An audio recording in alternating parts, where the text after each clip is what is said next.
In the past year or two, the Fed's continued interest rate hikes have had a noticeable impact on the market.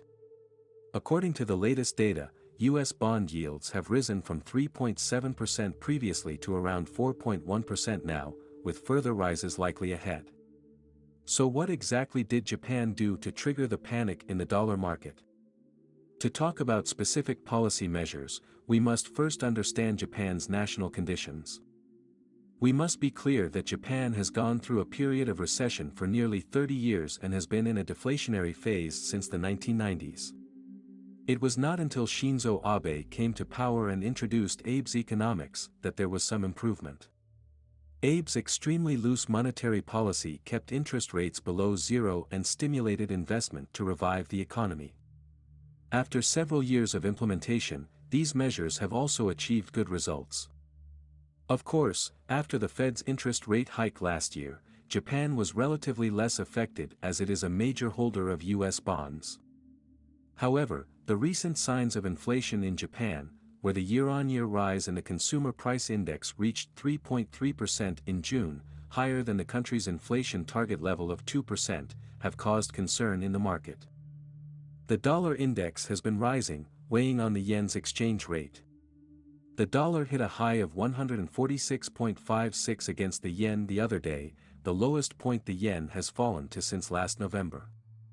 But on the other hand, in the treasury market, the yield on Japan's 10-year bond keeps rising, at one point topping 0.67%, the highest since 2014.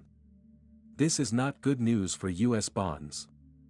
In the future, when the dust settles, one may be able to see whether the U.S. has managed to realize the harvest or whether the Bank of Japan has executed a counterattack on the U.S. dollar. It has also been a period of time that yields on U.S. bonds have been rising, but the main reason for the rise in yields on U.S. bonds is that the market has been selling off an oversupply of U.S. bonds, causing U.S. bond prices to continue to fall and U.S. bond yields to rise passively. The U.S. 10-year Treasury bond in the last 3 months is almost continuous decline, although the middle had 2 short-time rebound, but did not change the downward trend, the current lowest when it has reached 108.87, forming the second lowest point in history. It can also be seen here that the scale of the sell-off of U.S. bonds is getting bigger and bigger. But the yields on Japanese treasuries, while rising, are rising on their own accord, and this comes from the Bank of Japan's 2 intentional increases in the yields on its purchases of treasuries. Previously, for a longer period of time, the yield on Japanese government bonds had been fluctuating in a narrow range around 0.25%.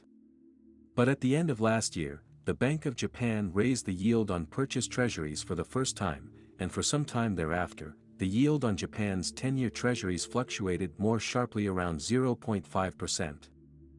But not long ago, the Bank of Japan once again raised the yield on purchased government bonds to 1%, which led to a period of time since then. The yield on government bonds continued to climb, until it recently broke through 0.67%, and hit a record high in more than 9 years.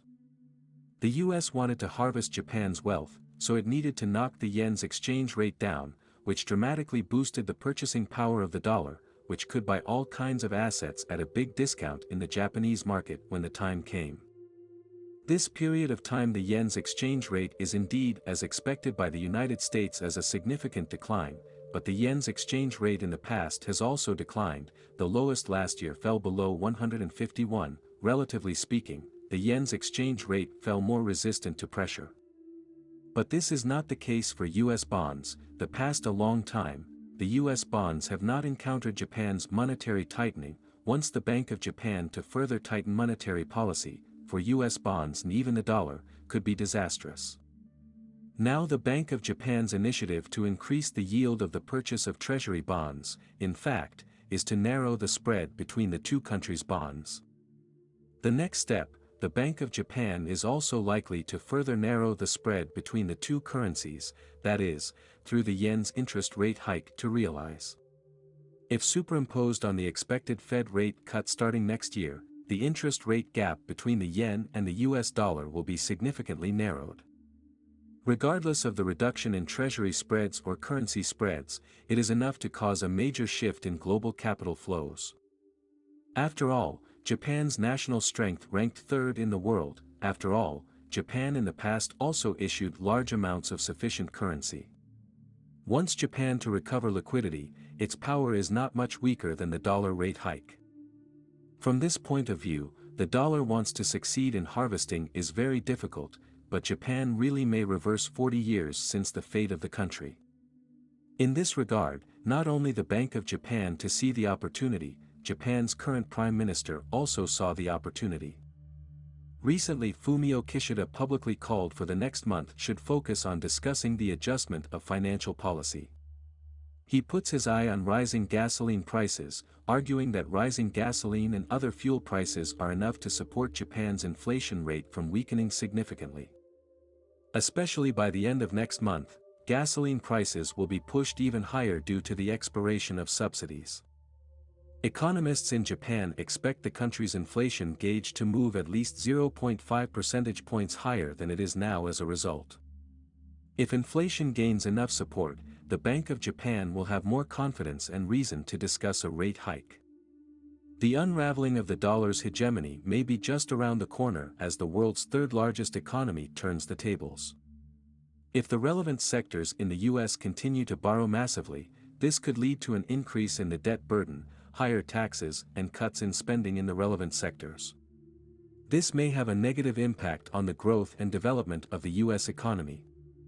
As one of the largest economies in the world, the debt problem of the United States may have a destabilizing effect on the international financial system. If a debt crisis erupts in the United States, it could trigger a global financial crisis and have a significant impact on global economic and financial stability. It is important to note that credit overdrafts on United States Treasury bonds do not necessarily lead to all of the above impacts, depending on a number of factors such as the size of the debt, repayment capacity, and market reaction.